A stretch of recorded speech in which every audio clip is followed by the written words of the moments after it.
All right, so I'm here with executive producer James Tucker talking about Wonder Woman Bloodlines. How's it going? Great. Awesome. So what were the most important things you wanted to hit for this Wonder Woman solo film since it's been a while since the previous one?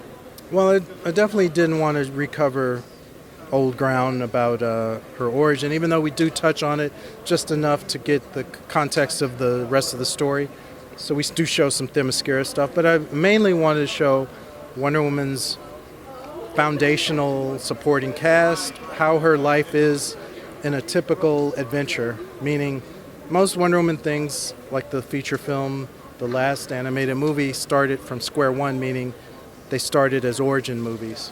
And so the motivation for the whole movie was that initial mission. In ours, we were past the reason she came to man's world, and so now we're showing her on her own adventure that has to do with her own world.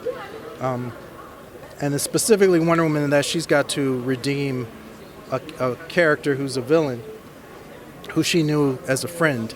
And that's very Wonder Woman. That's something that makes Wonder Woman specific in a way, because she often would rather redeem someone who's a villain than just fight him. Like if she can talk them and make sense to them and reason with them, she would rather do that than fight, even though she's a warrior.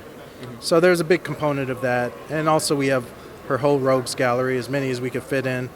So elements and characters that often don't get seen in other Wonder Woman shows or movies is something I really wanted to bring to this.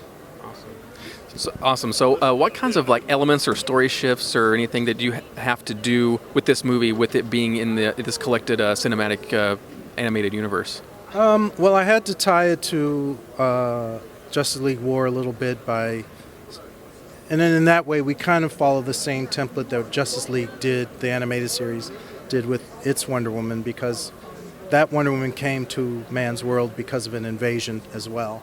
And so that's kind of what we're doing with this, is she, for reasons you'll find out, she knows that there's an impending invasion of Earth from Darkseid. And so that's the motivating thing that leads her to man's world, which is very similar to what we did in Justice League when it was the Imperium. But apart from that, after that, it's all about Wonder Woman now in her world.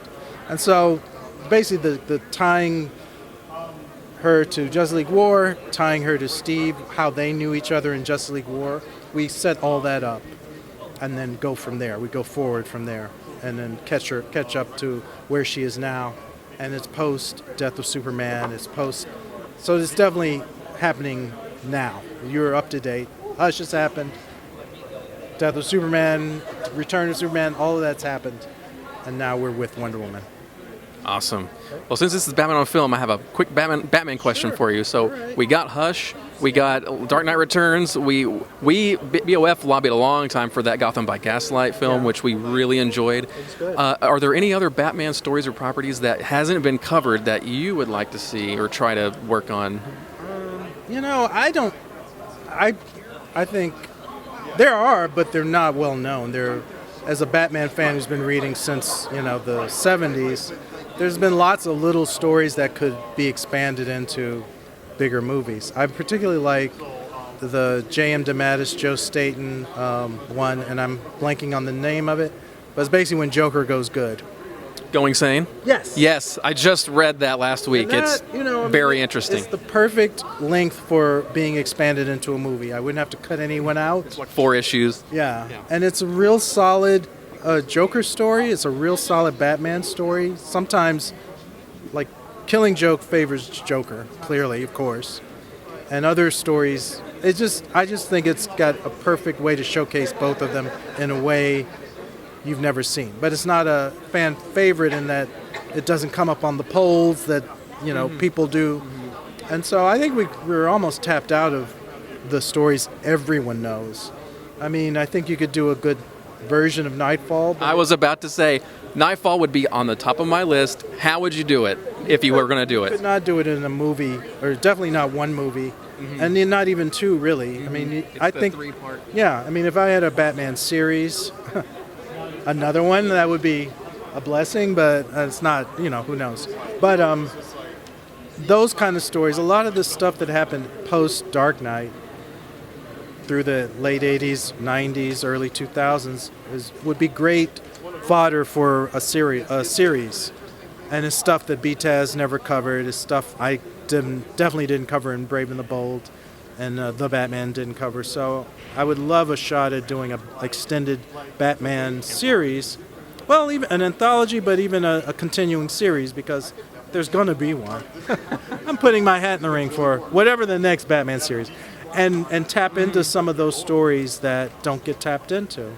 And a long-form, 65-episode series is the way to do it. You could do Nightfall, you could do Cataclysm, you could do, what's the Earthquake one? No Man's Land.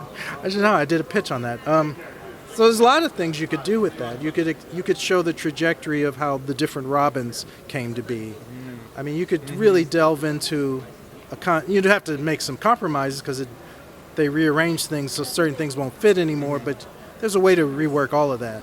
But I think there's just so much stuff left on the table with Batman that gets skipped over with each new show. They just skip over it. And so, yeah, I would definitely love to tackle Nightfall and